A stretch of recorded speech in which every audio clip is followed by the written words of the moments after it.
Good morning. Today I'd like to talk to you about whether travel broadens the mind.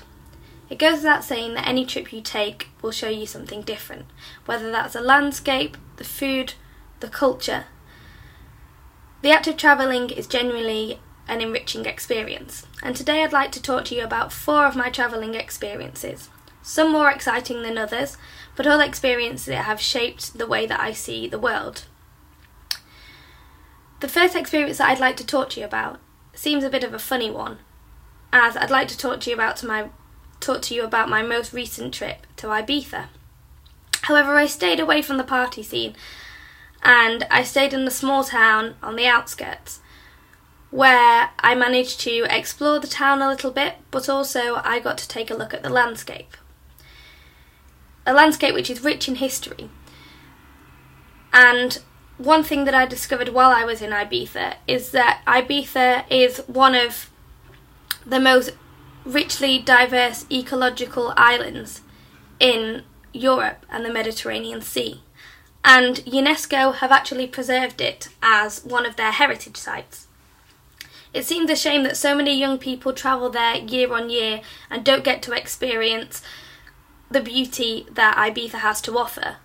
They just experience the party scene and they don't take in what a beautiful island it really is. And in fact, it's quite upsetting that the island itself is being damaged by this kind of tourism. Secondly, I'd like to talk to you about a trip that I took to Romania. Now, while my trip itself was targeted at helping out the Roma community, I wasn't aware of the poverty that existed out of the Roma community within Europe and specifically within Romania. There was also quite a significant difference between innovation and infrastructure within the city. For example, for the first time in my life, I saw a horse and cart going up and down the street, but I didn't just see one, I saw many. People still use horse and carts rather than cars, and the cars that they do have tend to be quite old and second-hand. Another thing that I noticed was the price of food and how cheap food was over there. And finally, just the city in general seemed very run down and there hadn't been much infrastructure put in place over the years.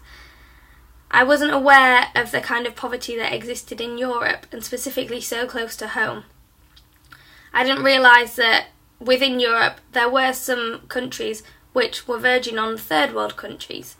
Not as bad, but at the same time they're countries which haven't particularly been brought into the 21st century.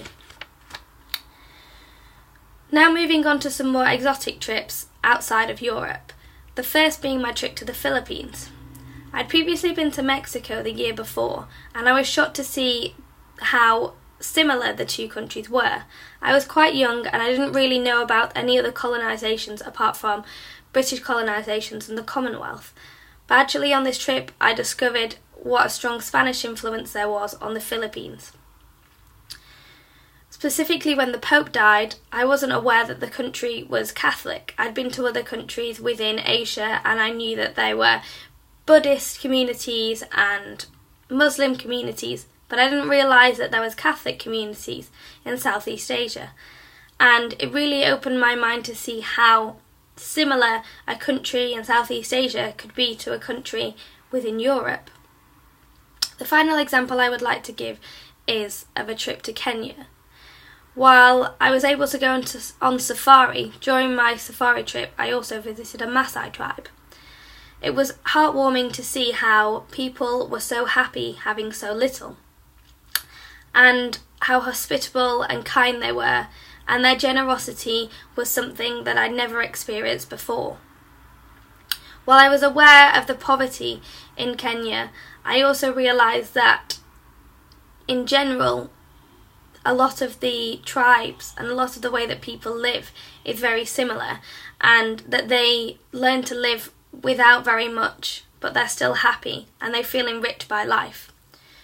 While I've given some examples of some trips that are more exotic than others, a lot of my travel experiences have actually highlighted how much I've neglected Europe, and how in Europe there's a lot of diversity. and I haven't spent much time on my own continent.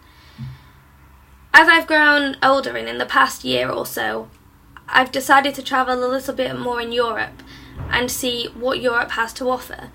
So far I've seen that there's a lot of diversity and that I've limited the knowledge of my own continent.